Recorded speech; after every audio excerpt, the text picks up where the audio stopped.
Okay, afternoon, everyone. It's Sunday. I am, sitting on my front stoop. As much as I don't mind a little rain, and as much as I don't mind Thor making his presence known, kind of wreaks havoc on equipment, so I didn't want to take the chance of getting this wet. And yes, my image wobbles because I am on an iPad. So I do apologize, and I'm working on trying to keep my camera work steady. I promised you more on the 9 virtues. So I'm going to give it to you. The first one is courage. That, and I'm reading off of the kind of generic definitions.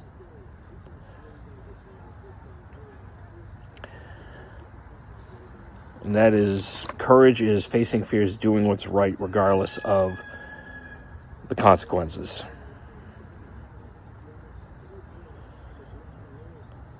Truth, living with sincerity and honesty. Honor, maintaining a deep sense of personal integrity and reputation. Fidelity, being true and loyal to one's word, oaths, and commitments. Discipline, exercising self-control and responsibility. Hospitality, being gracious and welcoming to others. Industriousness, working diligently and with purpose. Self-reliance, being independent and capable. Perseverance, the ability to endure and keep going through challenges. Now I know, pretty dry and pretty generic, but at least it gives everybody here an idea where to start with them.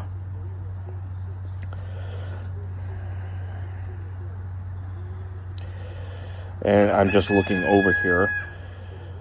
Now, these virtues are not commandments. This is not Christianity. This is not Catholicism. These aren't the 7 deadly sins.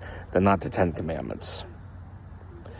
What they are is something, their ideals and virtues, they're based on writings of the Havamal, the sagas, to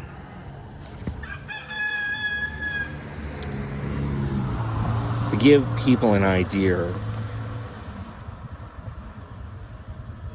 where to start. And these ideals are important to the Norse.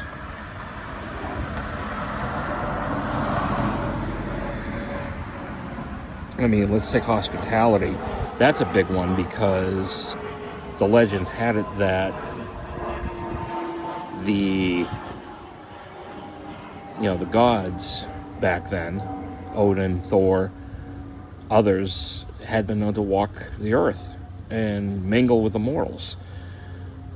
So they had it in mind to always be hospitable to strangers because you never know who you may be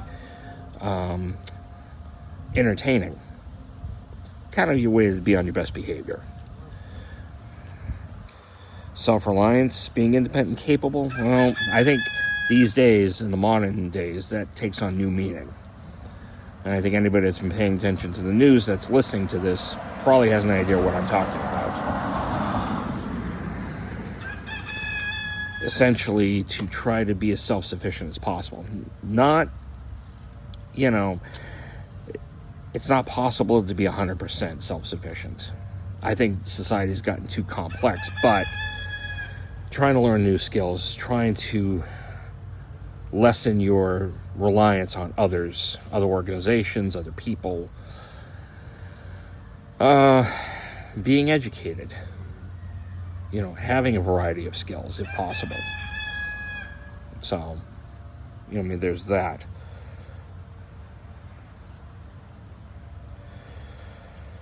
Just a couple of examples. And just how the way I'm looking at these virtues as well.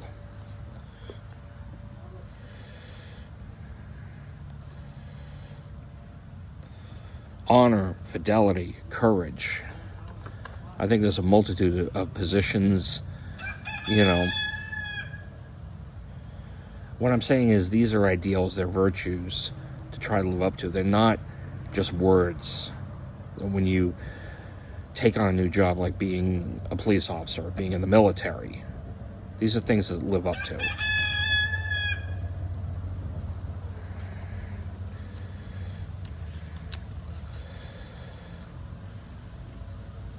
I mean, courage and perseverance, not just, that's for everybody. And I know how hard life has gotten. Believe me. I see it every day. I feel it every day. It's just a reminder to keep going and to keep pushing and never to give up.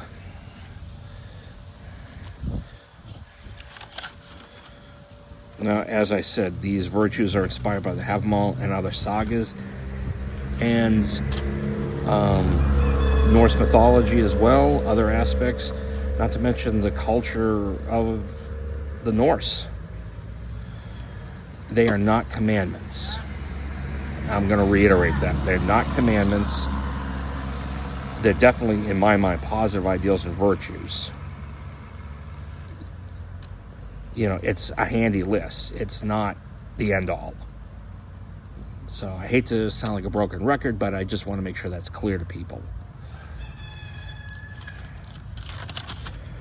Now, here's the kicker with this.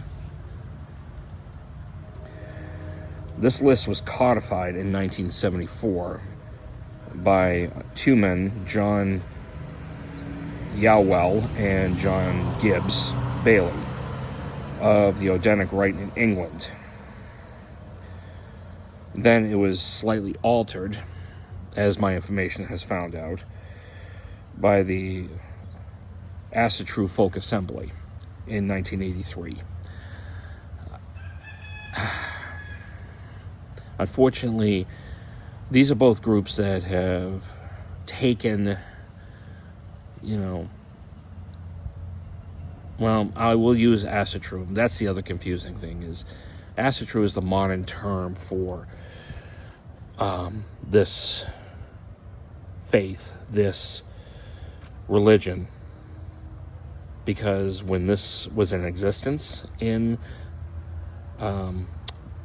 during the Viking Age in Europe, 6th, 7th, 8th century, there was no term.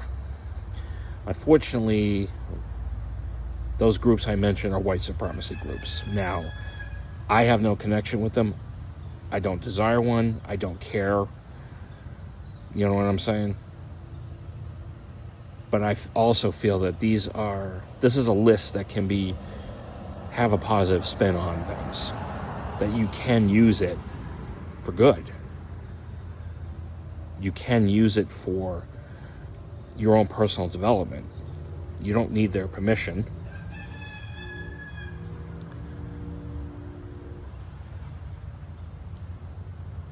If that makes sense.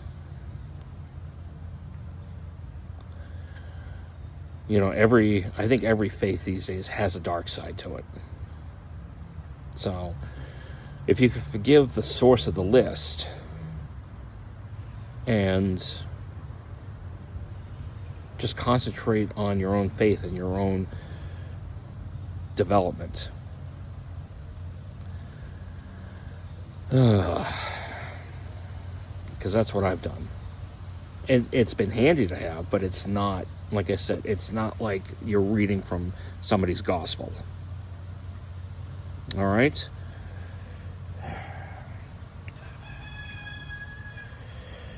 Just trying to see if I missed anything. I don't think so. But, the other thing is, if you're not comfortable with using this list of 9 virtues, then don't use it. You don't have to. That's the beauty of this. You do have some choice and flexibility. So, don't let, my words... Believe me, I'm not preaching from a pulpit or a gospel or anything like that, so... Just take that in mind. And please, wherever I post this, mingle, interact. Tell me what you think these virtues mean to you. That I would like to see. All right? You know, part of the problem with these days is virtues like the ones I've listed are, most people treat them as words on paper. I'd like to see that brought back. I'd like to see people find something deep in their hearts, in their soul, to believe in again. And I know, it's hard. So hopefully I haven't rambled too much and I've made some sense. And sorry to make you guys wait for this video. And hopefully I'll be seeing you soon, and with definitely more interactions. All right? Have a good day.